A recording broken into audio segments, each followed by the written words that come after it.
പറയുകയാണ്, നിങ്ങൾ എന്തിനാണ് ഇലക്ട്രൽ ഓഫീസറെയും പ്രിസൈഡിംഗ് ഓഫീസറെയും റിട്ടേണിംഗ് ഓഫീസറെയും ഒക്കെ നിയമിക്കുന്നത്? എടാ, അവർക്കൊക്കെ അന്തസ്സുള്ളവരായിട്ട് ജീവിക്കേണ്ടവരല്ലേ അവര്? സർക്കാരിന്റെ ശമ്പളം വാങ്ങിക്കുന്നവരാണ്. ഇവരെ മുഴുവൻ പറഞ്ഞു വിടുന്നത് ഇതുപോലെ തന്തയില്ലാതെ വരുന്ന കാർഡുകളുമായിട്ട് വരുന്ന ഈ തന്തയില്ലാത്ത ആളുകളെ ചില തന്തയില്ലാത്ത പോലീസുകാർ അകത്ത് കൊണ്ടുവിടുമ്പോൾ അവനെ കൊണ്ട് വോട്ട് ചെയ്യിപ്പിക്കാൻ വേണ്ടി കയറ്റിവിടുന്നത് അവർക്ക് വേണ്ടി കാണിക്കാം. അപ്പൊ അകത്തിരിക്കുന്നവരെ ഇനി എന്താ വിളിക്കേണ്ടത്? നമ്മൾ സഹകരണ മേഖല, ഞാൻ കഴിഞ്ഞ 15 വർഷക്കാലമായി സഹകരണ മേഖലയിൽ പ്രവർത്തിക്കുന്നവരാണ്. കേരളത്തിലെ ഏറ്റവും പ്രായം കുറഞ്ഞ സഹകരണ ദിവസം ആ ഗവർണർ ഒപ്പിടാനും ഒരു തവണ മത്സരിച്ചാണ്. നമ്മൾ സഹകരണ മേഖലയുടെ വലിയ ബന്ധമുള്ളതാണ്. കേരളത്തിലെ സഹകരണ പ്രസ്ഥാനങ്ങൾ തകരൽ സാധാരണക്കാരന് അത് ആവശ്യമായ ഘടകമാണെന്ന് വിശ്വസിക്കുന്നവരാണ്. പക്ഷെ ആ സഹകരണ മേഖലയിലെ ഉദ്യോഗസ്ഥന്മാർ ഇലക്ഷന് വേണ്ടി ഈ ജില്ലയിലെ ഓരോ ബാങ്കുകളിലേക്ക് ഇലക്ഷന് വേണ്ടി കടന്നു വരുന്നത് നിയോഗവുമായിട്ടാണ്. നിയോഗം എന്താ? നാട്ടിലെ സകല അലവലാദികൾക്കും ബോർഡിലേക്ക് പിടിച്ചു കൊടുക്കാനുള്ള വഴി ഉണ്ടാക്കി കൊടുക്കാൻ. ഞാൻ ആ സഹകരണ വകുപ്പിലെ ജീവനക്കാരോട് ചോദിക്കട്ടെ, എടാ, നിന്റെയൊക്കെ വീട്ടിൽ ചെന്ന് മക്കളോട് എങ്ങനെയാണ് ധാർമ്മികമായ ജീവിതത്തെ കുറിച്ച് പഠിപ്പിക്കുന്നത്? ഇതുപോലെ വരുന്ന കാപ്പ കേസിലെയും കഞ്ചാവ് കേസിലെയും കുറെ തല്ലുപൊടികളും തെമ്മാടികൾക്കും തോളെ കൈയിട്ട് അകത്ത് കൊണ്ടുപോയി വോട്ട് ചെയ്യിപ്പിക്കാനും അവന് വെടിപൊടി പാടാനും ചെയ്തിട്ട് ഇത്രയും വലിയ തെണ്ടിത്തരം ചെയ്തിട്ട് മക്കളുടെ വീട്ടിൽ പോയിട്ട് മക്കളെ പഠിച്ച് നന്മയുള്ളവരായി വളരണം എങ്ങനെ താനൊക്കെ ഈ പത്തനംതിട്ട ജില്ലയിലെ സഹകരണ മേഖല ഉദ്യോഗസ്ഥന്മാര് സ്വന്തം കുടുംബത്തിന് മുന്നിലേക്കും സ്വന്തം ഭാര്യമാരുടെ മുന്നിൽ അന്തസ്സോടെ നിൽക്കാനുള്ള ശേഷി നിനക്കൊക്കെ ഉണ്ടാകുമ്പോഴാ എങ്ങനെ മുഖമുയർത്തിപ്പിടിച്ച് നിൽക്കും? ഒരു സർക്കാർ ഉദ്യോഗസ്ഥൻ നട്ടലിൽ ഉയർത്തിപ്പിടിച്ച് തന്റെ ഉത്തരവാദിത്തം ഏറ്റെടുത്തുകൊണ്ട് മാന്യമായി ജോലി ചെയ്യാൻ പറ്റുന്നവരാവണം.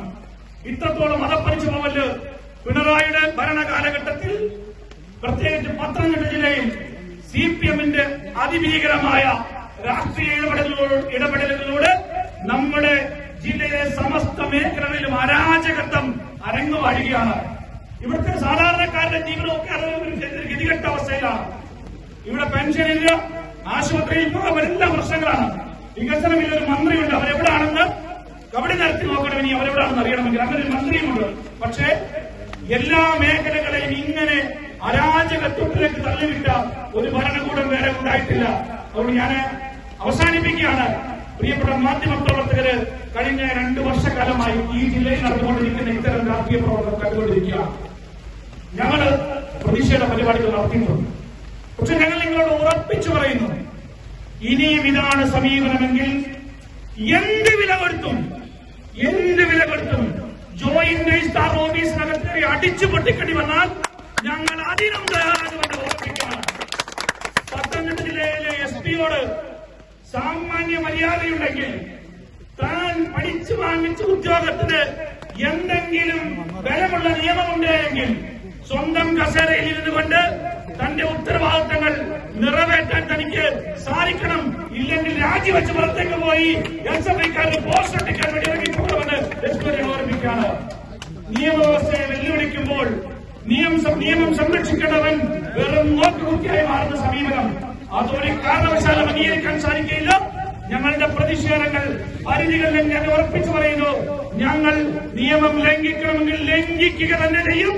ശ്രീരാജെ, നീ എഴുതി കഴിച്ചോ, ഭരണം മാറുന്ന ദിവസം, കൊടിയുടെ നിറം മാറുന്ന ദിവസം, അധികാര കസേര നിറം മാറുന്ന ദിവസം രാജിവെച്ച് പുറത്തുപോയാൽ നിനക്ക് കൊള്ളാമില്ലെങ്കിൽ കണക്ക് ചോദിച്ച് മാത്രമേ ഞങ്ങൾ പോവുകയുള്ളൂ എന്ന് പറഞ്ഞുകൊണ്ട് പ്രിയപ്പെട്ട രഞ്ജുവിനും പ്രിയപ്പെട്ട Zacharia block Congress committee president Shri Zacharia അടക്കമുള്ള കോൺഗ്രസ് നേതാക്കന്മാർക്കെതിരെയുണ്ടായ നായാട്ടിന് ശക്തമായ പ്രതിഷേധം രേഖപ്പെടുത്തിക്കൊണ്ട് ഈ സമരത്തിൽ പങ്കെടുത്ത മുഴുവൻ സഹപ്രവർത്തകരെയും അഭിവാദ്യം ചെയ്തുകൊണ്ട് ഈ സമരം ഔപചാരികമായി ഉദ്ഘാടനം അറിയിച്ചുകൊണ്ടിരുന്നു. നന്ദി, നമസ്കാരം.